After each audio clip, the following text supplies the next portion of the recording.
केंद्र अर्थमंत्री बजेट उपस्थापन करने पर कौन संभावना रही विशेषकर कौन चर्चा आलोचना एवं द्वितीय कथा होते उपादेय हम से आम आलोचना करवा जो मैंने विभिन्न सेक्टर को एनालिसिस कर आम सहित अच्छा आलोचना करवा आपण परिचय कौ सेक्टर आप एनालिसिस नमस्कार मो ना है प्रतीक्षा पुहान एंड आम education and skill development sector को लेकिन एनालिसिस करूँ। कौन आप देखिले जो अर्थमंत्री बजेट उपस्थापन कले स्पेसिफिक सबू सेक्टर कले आप जो सेक्टर कर कौन आगू हम बोले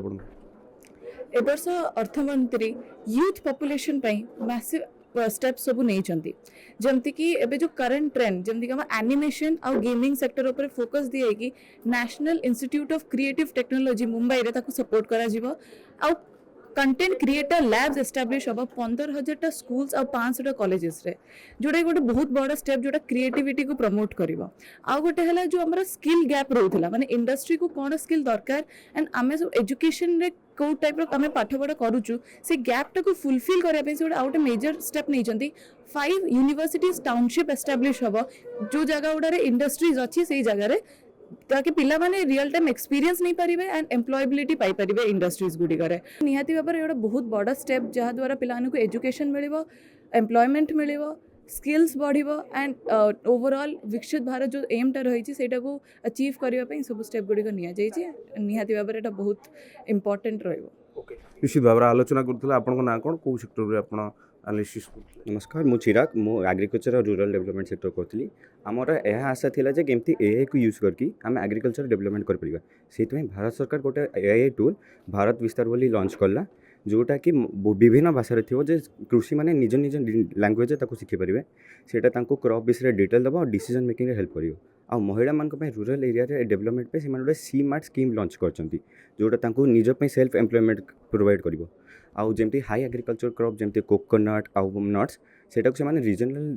रीजनल आइडेंटिफाई कर दे सब रीजनल डेवलपमेंट हम आउ कृषि मान इनकम बढ़ापी से भारत विकसित स्कीम रे तांकर गोटे स्पेशल अटेंशन देवे कृषि मान जेहेतु 86% सब स्मॉल और मार्जिनल से आम आलोचना करथिले आपण ना कोन को सेक्टर आपण एनालिसिस करथिले कोन देखिले आम सेक्टरटा हूँ टैक्सेसन सेक्टर तो बर्तमान ये वर्षर यूनियन बजेट रे आमर गोटे जिनस इंट्रोड्यूस होती जोटा हूँ न्यू इनकम टैक्स एक्ट 2025 सेटा बर्तमान लागू हम 1 एप्रिल 2026 रु आ गोटे महत्वपूर्ण कथाटी है जो एक्सीडेंटल क्लेम्स उपर टीडीएस आगर कलेक्ट करा होतला बर्तमान से टीडीएस टाको सरकार पूरा एग्जेम्प्ट कर देइछंती जोटा कि बर्तमान फुल आपणकर एक्सीडेंटल क्लेम लोक माने पाई परिबे तेणु एटा गोटे बहुत भल पदक्षेप होईची कस्टम ड्यूटी मध्य किछटा भाव में कमा जाइए जेहेतु आमर इम्पोर्टा को आम आगे बढ़े पारिबा क्लाउड सर्विसेस उपरे टैक्स हॉलिडे दिखाई तेणुक क्लाउड सर्विसेस जो मैंने प्रदान करछंती सेमानको भी बर्तमान स्कोप मिलिबो कि से माने निजर बिजनेस को टिके एक्सपैंड करेंगे आउ निज को टिके मार्केट रे एस्टाब्लिश कर पारिबे इवेन आमर जो अच्छी एमएटी मिनिमम अल्टरनेट टैक्स सेटारे बर्तमान 15% लगा होता आकु यही नुआ बजेट रे 14% को कमे दि जाए किंतु गोटे जिनस देखा होची वर्तमान कि जोटा सिक्यूरिटी ट्रांजैक्शन टैक्स सेटा 0.02% थिला बर्तमान किंतु सेटा को 0.05% करा जायछि ता पछरे निहाती गोटे कोन गवर्नमेंट को भलो उद्देश्य ही थिबो कि से गोटे भाबी चिंती कि ही करथिबे तेणु आमे एही पदक्षेप गुडी को एक्सेप्ट करबा आ जहा होची देशर उन्नति पई होची आपण को ना एवं कोन आपण एनालिसिस करथिले कोन देखिले एबे बजेट कोन आगु उपादेय हे परिबले नमस्कार मो ना अनिमेश पट्टनायक आम हेल्थ केयर सेक्टर उपर एनालिसिस करूँ तो आमर health care sector main motive रोचे कि लाइक सबू जमी गली संधि सबुआड़े आम हेल्थ केयर सेक्टर केमती पहुँचेबा आमर जो लक्ष्य रही 2047 विकसित भारत को लेकिन तो जो आमर गोटे स्कीम आसी बायोफार्मा शक्ति स्कीम जहाँद्वारा कि बाहर आमर जो मेडिसिन गुड़ाक आसूला तार जो टैक्सेस पड़ूला तो मध्यवित्त परिवार ता प्रति माने किणी पारु नथिले तो एबे आमर डोमेस्टिक मैन्युफैक्चरिंग हेले से मध्यवित्त परिवार टैक्स कम रहिबा प्राय कम पैसा मिल पारिबो हाँ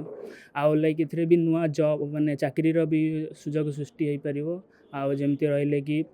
आम आशा करूँ कि जे जो आंटी कैंसर मेडिसिन रही तार आउ टिके टैक्स जी कमी आम स्वागत करुचु आहरी भी आशा करूँ आउ कि नुआ स्कीम्स आसता जमी इंश्योरेंस हो कि किसी जहाँद्वारा कि मध्यवित्त श्रेणी लोक उपकृत हो पारता आयुर्वेदा कथा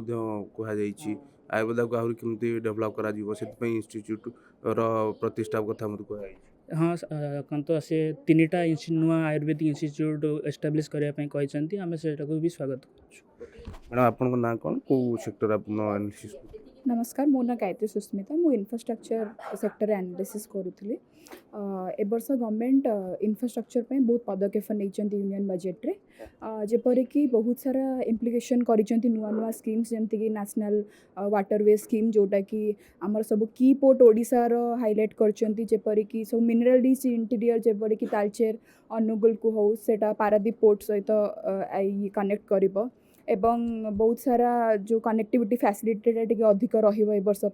आउ गोटे सबुठ बड़ स्कीम करपरिक बुलेट ट्रेन और माउंटेन जोटा कि इंडिया रे आगुरी केबे नथिला ए वर्ष यूनियन बजेट रे सेमाने पदक्षेप नेबे बोली कहिसंती 7टा रेलवे नुआ हाई स्पीड रेलवे कनेक्शन टे हबो आउ मध्य अलग अलग इन्फ्रास्ट्रक्चर जेपरिक रोड ब्रिज सेड़ा सब अधिक केपरि डेभलप हबो से मध्य पदक्षेप किपरि नेबे से 5 वर्षर गोटे टार्गेट करके सेमाने यूनियन बजेट ए वर्ष बनैचंती आपन ना एवं आपन को सेक्टर एनालिसिस नमस्कार मु अभिषेक नंद आउ मु ग्रीन एनर्जी और सस्टेनेबिलिटी टीम रो पार्ट एई वर्ष आमर ग्रीन एनर्जी रे एक्सपेंडिचर 110 कोटी एक्सपेंडिचर हेची जोटा लास्ट ईयर बहुत बढ़ी जाइछि आउ आमर कार्बन यूटिलाइजेशन और स्टोरेज स्कीम करके आछि जोटा जो थे आपन 20,000 कोटी टंका इन्वेस्ट करा हबो over the next 5 years custom duties भी बहुत जिन चेंज होती जमी आम लिथियम आयन बैटेरी गुड़ाक कस्टम ड्यूटी चेंज होती मैंने जो फ्यूचर हाँ हाँ से आम एग्जामेशनटा कर सेंट्रल एक्साइज ड्यूटी काट देती ऑन रेयर मिनरल्स ओडिशा रे कि तमिलनाडु रे और आंध्र प्रदेश रे जो रेयर मिनरल कॉरिडोर्स बनूची जो थे आम लिथियम आयन बैटेरी प्रोडक्शन है ग्रीन एनर्जी सस्टेनेबिलिटी जिनस गुड़ाकर प्रोडक्शन बढ़ी आम आलोचना करें सर गुड़े जिनस जो आलोचना होता स्वास्थ्य कृषि एवं आमर बायोकेमिकल कथा कहते ये सब सेक्टर को गुरुत्व दिहला आ भितर अनेक जिन सस्ता अनेक जिन महंगा हो आप ओभरऑल बजेट को केम देखले मोर प्रथम कमेंट होची ये जो बजेट 2026 एक बहुत प्रोमिजिंग बजेट तार कारण 3टी कारण मु आपको जनवाई चाहूँगी कारण ये प्रथम कारण है ये जो बजेट रे जहाँ कमिटमेंट करिसेंती आमर यूनियन मिनिस्टर तार गोटे जर्नी अच्छी टुवर्ड्स विकसित भारत 2047 सेटा है एक दुई जेकोसी इकोनोमी 4टा इम्पोर्टाट इंजिन प्रथमे है एमएसएमई सेकेंड है एग्रीकल्चर थर्ड है एक्सपोर्ट फोर्थ है इन्वेस्टमेंट ताकू बहुत प्रायोरिटी दिखाई आपड़ जेकोसी इकोनोमी रे देखिए जदि आमर governance implementation part reforms continue हो पारिबो ताले से इकोनोमीटा फास्ट मूविंग इकोनोमी हम आपड़ देखिए यही बजेट रे आमर ऑनरेबल मिनिस्टर फाइनेंस से बहुत गुड़े कमिटी करिसेंती रिफॉर्म्स अनाउंसमेंट करिसेंती ता द्वारा इज ऑफ डूइंग बिजनेस हम इज ऑफ डूइंग लिविंग हम सेटा कि अल्टीमेट सब लोकंकर चाहिदा अच्छी और एक्सपेक्टेशन भी थिला निश्चित भाव में आम आलोचना करुले विशेष कथा हूँ बजेट को नहीं जो भाई आशा था ताहा आपात पूरण हो द्वितीय कथा हूँ विकसित भारतर जो स्वप्न देखा जाइए से दिगरे बजेट सहायक हम और अनेक क्षेत्र में आत्मनिर्भर हम भारत बोली जहाँ मिश्रित प्रतिक्रिया बर्तमान प्रकाश पाँच भुवनेश्वर कैंपस विजयानंद दास सिंपल नायक डीडी न्यूज ओडिया।